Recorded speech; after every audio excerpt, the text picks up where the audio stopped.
Are you looking for the best Chromebook? In this video we will look at some of the 4 best Chromebook on the market before we get started with our video. We have included links in the description, so make sure you check those out to see which one is in your budget range. Starting at number 1. Acer Chromebook Plus 514, CB514-6H/T. Acer has reliably produced some of my favorite Chromebooks for years now, and with the latest Chromebook Plus 514 model, they're really hitting the sweet spot of price and performance. At only $350, it's cheaper than my previous pick for the best Chromebook, Lenovo's IdeaPad Flex 5 by Chromebook Plus, and improves on it in several ways. The big spec improvements are a newer processor, Intel's Core 3 and 355 chip, and a spacious 512GB solid-state drive. It's also lighter than Lenovo's machine and has a pretty impressive array of ports, including 2 USB-A and an HDMI port in addition to the expected USB-C jacks. The 14-inch touchscreen is bright and clear and has the slightly taller 16:10 aspect ratio that you don't often find in laptops at this price point. They're usually stuck with narrower 1080p displays. One thing the Acer gives up in comparison to the Lenovo is a 360-degree hinge, but I've always found that to be a rather niche feature that isn't a compelling selling point. At number 2. Acer Chromebook Plus Spin 514, CP514-5HN. Acer's brand new Chromebook Plus Spin 514 is cut from a very similar cloth as the standard 514 we recommend, but under the hood there are some major upgrades. It's one of the first Chromebooks to use MediaTek's Companion Ultra 910 chip, rather than the standard Intel or AMD fare. This makes a major difference in how the Spin 514 performs.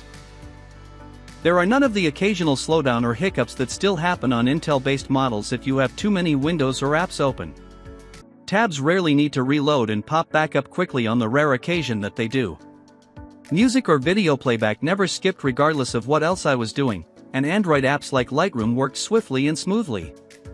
Perhaps more importantly than how it feels now, the Spin 514 should feel snappy for years to come. There's just more room for this chip to handle increasing performance demands over the years. Benchmarks from the Android version of Geekbench 6 help illustrate this. The Spin 514 scored 2,526 on the single-core CPU test, 7,687 on multi-core and 18,020 on the GPU test. For comparison, Acer's recently released Chromebook Plus 514 with an Intel Core 3 chip scored 1,150, 4,407, and 5,932 respectively. Obviously, benchmarks don't tell the entire story, but it's illustrative of how performant this chip is. At number 3. Acer Chromebook Plus 516G. Acer first introduced the Chromebook 516G in the fall of 2022 as part of Google's push to make devices suitable for cloud gaming and updated it in 2024 with Intel's Core 5 120U chip. The good news is that you don't need to be a gamer to appreciate the Chromebook Plus 516G.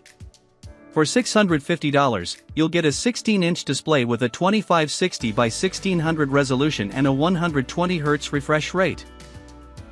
NVIDIA's GeForce Now gaming service supports up to 4K visuals at 120Hz on its Ultimate tier, so you'll get to see those benefits. This laptop also supports Steam, yet another reason gamers might be interested in trying it. But even non-gamers should enjoy the Plus 516G's crisp and clear screen and refined hardware. It also includes Intel's Core 5 120U chip, 8GB of RAM and 256GB of storage. Given the laptop size, it's good that Acer didn't skimp on ports here. There's an HDMI port, USB-C, USB-A, Ethernet, and a headphone jack. The keyboard has gamer-friendly LED lights that you can customize, but more importantly, it's just a solid and comfortable keyboard for playing games or just typing up reports. The trackpad is large and responsive as well. At number 4. Lenovo Chromebook Plus 14. Acer's Chromebook Plus Spin 514 is an excellent laptop, but if I was going to pick one Chromebook to make my primary computer, it would be Lenovo's Chromebook Plus 14. To me, it feels like the update to Google's own Pixelbook Go that we never got. That means it's thin, 0.62 inches, light, 2.75 pounds, and solidly built without being terribly flashy. But it feels far more interesting than the generic laptop vibes I can't help but get from Acer.